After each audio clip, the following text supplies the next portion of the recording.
peu avant 10 h. Il lui faut finalement très peu de temps pour rejoindre cette place de la Concorde où il devrait accueillir le chef de l'État américain Donald Trump. Alors, contrairement à une tradition qui s'était un peu installée ces dernières années, Emmanuel Macron n'accordera pas de traditionnelle interview du 14 juillet. Il a choisi de s'adresser directement aux Français. Un pupitre sera donc installé à la fin du défilé, juste à côté de la tribune d'honneur. Et puis après ce défilé militaire, Emmanuel Macron quittera Paris et s'envolera pour Nice, puisque vous le savez, il va assister à la cérémonie en l'honneur des 86 victimes des attentats de Nice.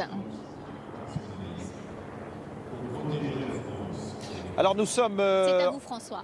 Merci Maryse, nous sommes effectivement dans notre découverte des métiers techniques de l'armée, il y en a beaucoup, et en particulier dans la marine. Alors je me trouve avec le second maître Émilie. Bonjour. Bonjour. Alors vous êtes marin, bien entendu, et vous êtes également pompier puisque c'était votre premier métier dans le civil. Est-ce qu'aujourd'hui vous vous sentez plus marin ou plus pompier ? Alors je me sens tout à la fois, aussi bien militaire que marin que pompier.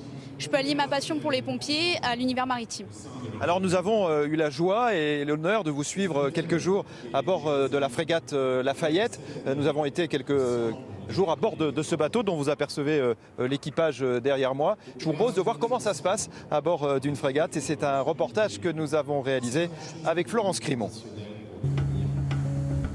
Au milieu de la Méditerranée s'avance un mastodonte de 3300 tonnes. La frégate Lafayette, un navire de guerre, mais aussi une ville flottante. C'est à son bord qu'Émilie passe la majeure partie de l'année. La jeune femme a deux passions, la mer et son métier de pompier. Ce matin, tout l'équipage est en alerte et il participe à un exercice incendie. Ok, situation feu en Charlie 0024 sur la télé. Ok, les trois, vous vous équipez. Reçu. Comme marin-pompier, Émilie est aux avant-postes Tant que tu reçois ma langue, vous restez dans la porte. d'un incendie très réaliste. Pour pouvoir se déplacer dans la fumée, elle est équipée d'une caméra thermique. Maîtrisé. Reçu, feu maîtrisé. Elle vient à bout du sinistre. Comment vous vous sentez, vous qui donc en fait êtes pompier à bord de ce bateau, mais également, puisque vous êtes dans la marine, vous êtes passionné de la mer. Du coup, je peux concilier ma passion pour les pompiers au milieu maritime. Et du coup, je suis ravie d'être là. La vie à bord est aussi rythmée par des exercices de tir 600 mètres. presque quotidiens. Que ce soit par les airs ou par la mer, l'équipage du Lafayette s'entraîne à la dure à lutter contre tout type d'attaque. La forme physique est donc essentielle. Émilie l'entretient dans cette salle de sport hors du commun. Là, on se trouve dans le hangar hélicoptère du bateau. Et ça sert aussi de salle de sport. Mais on est en pleine mer. On est en pleine mer, oui, exactement. C'est incroyable, non? Oui, c'est incroyable. C'est un peu comme dans une ville. Il y a une salle de sport. Et à côté, on peut venir travailler. Et voilà. À bord, 140 hommes et 20 femmes seulement. Je vais vous présenter où je vis. Donc un peu comme ma maison en mer. Une maison avec pas mal de promiscuité. Émilie dort dans ses couchettes avec 8 autres femmes militaires. C'est ici, il n'y a pas beaucoup de place, mais ça suffit. C'est quelques centimètres carrés, quoi. C'est ça, quelques centimètres carrés pour toute notre vie. On essaye d'avoir toutes nos photos, tous nos souvenirs de notre famille. Moi, mon conjoint et ma famille sont plus proches de moi quand je dors. Loin de la famille et des proches. Cette année, la frégate Lafayette a passé 7 mois en pleine mer. Elle lèvera de nouveau l'ancre à la fin de l'été. Alors nous voilà de retour sur les Champs-Élysées, toujours avec le second maître Émilie. Cette fois, vous êtes évidemment en grand uniforme. On l'a dit, ce bateau a passé 7 mois en mer sur les 12 derniers mois. C'est quoi? C'est une sorte de sacerdoce, non? Je pense pas que ce soit un sacrifice, c'est plus un choix de vie qui me permet de m'épanouir au quotidien et de servir mon pays en assurant la sécurité par la mer. J'ai une pensée toute particulière pour les 5000 marins qui se trouvent actuellement sur tous les océans et pour les marins du Lafayette qui sont restés entretenir le bateau à Toulon. Eh bien, merci beaucoup. On va retrouver maintenant Clément Le Goff. Clément, vous vous trouvez, je crois, juste à côté d'un blindé. Effectivement François, on est tout en haut des Champs-Élysées, on sent bien que la pression commence à monter ici à quelques minutes du défilé. J'ai quelques secondes pour vous montrer un VBCI. Vous savez que l'armée aime bien les acronymes. VBCI, eh bien ça signifie véhicule blindé de combat d'infanterie. Alors c'est un monstre d'acier. Regardez, on voit ses roues, il y a 8 roues motrices, il est très mobile et puis au-dessus un canon et puis une mitrailleuse. C'est un blindé qui a fait ses preuves en Afghanistan et au Mali notamment. Alors je vous en dis pas plus parce que tout à l'heure, eh bien, on sera à l'intérieur d'un de ces VBCI. On va essayer de vous faire vivre le défilé au plus près, aux côtés des fantassins du 5e régiment de cuirassiers. Et en attendant, je vous propose de retrouver Nicolas Châteauneuf qui lui est à côté des pompiers de Paris. Voilà, c'est le début maintenant du deuxième exercice. Après avoir observé le feu, eh bien maintenant on va essayer de l'éteindre. Et pour cela, je dois enfiler la combinaison de pompiers. Alors cette combinaison, vous la voyez, elle est quand même très importante pour les pompiers puisqu'elle les protège évidemment des flammes, du feu, de la chaleur. Hein. Elle peut résister à 800 degrés pendant quelques secondes, mais elle a quand même quelques inconvénients, hein, n'est-ce pas, sergent-chef? L'inconvénient, c'est que c'est absolument pas antitranspirant. Malgré tout, voilà, on a quand même une bonne aisance de mouvement, voilà, le tissu est assez malléable. C'est bien renforcé, donc renforcé aux épaules, aux genoux, voilà, c'est quand même assez résistant pour tout ce qui est chute de matériaux. D'un point de vue thermique, on est quand même très bien protégé aussi, mais voilà, qu'est-ce qui fait chaud à l'intérieur? Très chaud. Alors ça y est, ils viennent de mettre le feu donc, aux palettes de bois, la fumée commence à être âcre. Le feu se développe à très grande vitesse. Donc là, Julien va nous effectuer une mauvaise impulsion. Qu'est-ce qui s'est passé là, les gars? Retour de flamme. En fait, il a tapé bas. Il a tapé bas.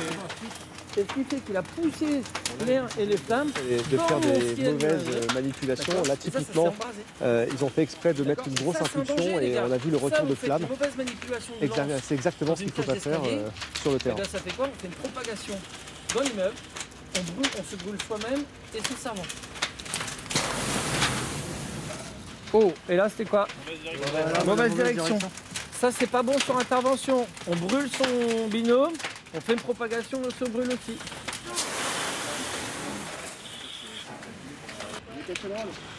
Maintenant, les stagiaires vont tous passer à tour de rôle pour essayer d'éteindre le feu, voir quel effet leur jet a sur le feu, sur les fumées, qu'est-ce qui est dangereux, qu'est-ce qui n'est pas dangereux. Ensuite, ce sera à mon tour. J'espère que je vais y arriver. À tout à l'heure.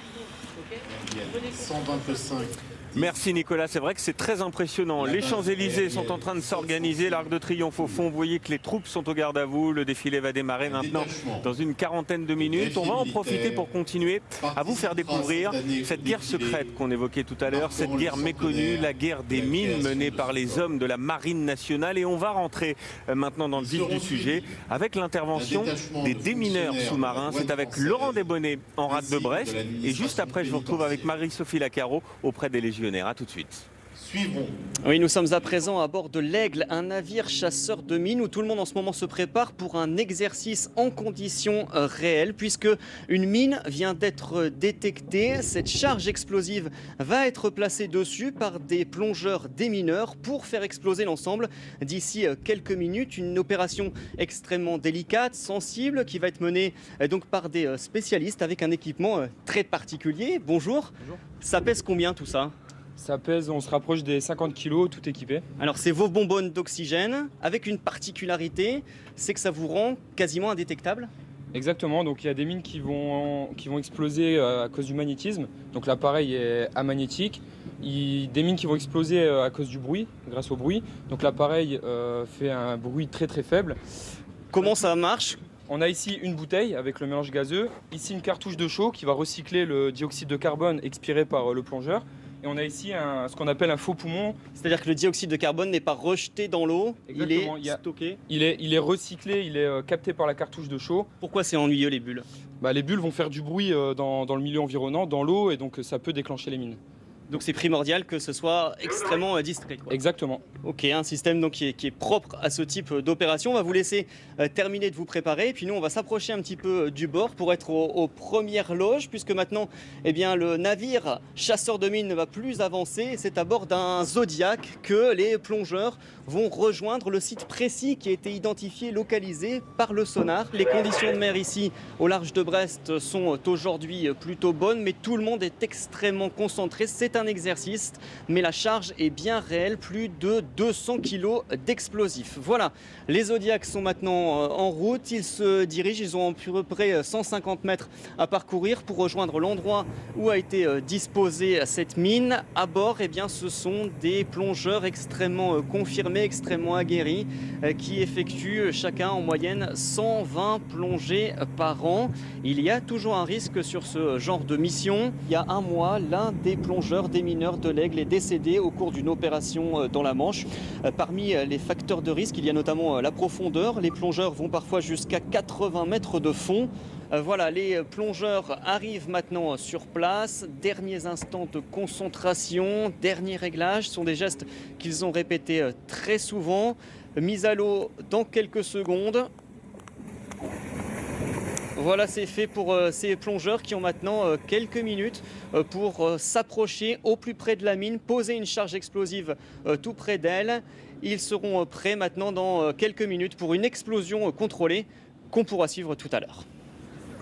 Merci Laurent pour toutes ces explications. Alors vous le voyez, le temps est clément, il fait beau, grand ciel bleu sur les Champs-Élysées. Comme promis, je vais retrouver Marie-Sophie Lacaro. Ça va Marie-Sophie? Très bien. Vous et avez vous, passé Julien? les troupes en revue, tout va bien, tout est prêt? Tout va bien, ils vont pouvoir y aller. Bon, impeccable. Alors on se trouve devant les pionniers de la Légion étrangère. Ce sont un peu les stars de ce défilé. D'abord parce qu'ils clôturent le défilé à pied et puis parce qu'ils ont un pas plus lent, 88 pas par minute contre 120 pour les autres défilants. Et puis une tenue caractéristique un peu particulière. Absolument particulière, bien sûr, le képi blanc, on ne le présente plus, c'est un symbole ce képi, mais ce qu'il faut savoir, c'est qu'il n'était pas blanc au départ, il s'agissait d'un couvre-képi, il était kaki, et puis à la Légion, avec les passages répétés du soleil, des lavages, eh bien il a pris cette couleur un peu immaculée. Le képi blanc a fait son apparition officielle le 14 juillet 1939. Alors le képi et puis la ceinture. Ah, la ceinture, très très très longue cette ceinture. Elle mesure plus de 3 mètres. Cela ne se voit pas forcément quand on les voit comme cela habillés. Elle est très large, 13 à 17 cm. On peut se dire que c'est un artifice, mais pas du tout.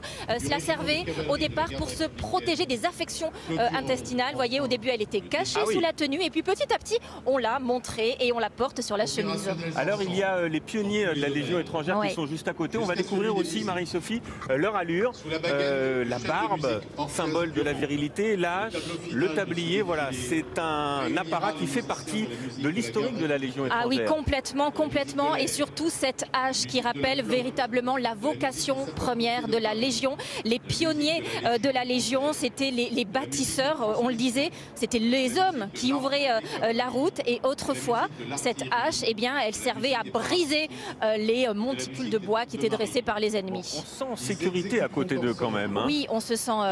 oui, on peut dire en sécurité, c'est ça. On les découvrira tout à l'heure pour le défilé.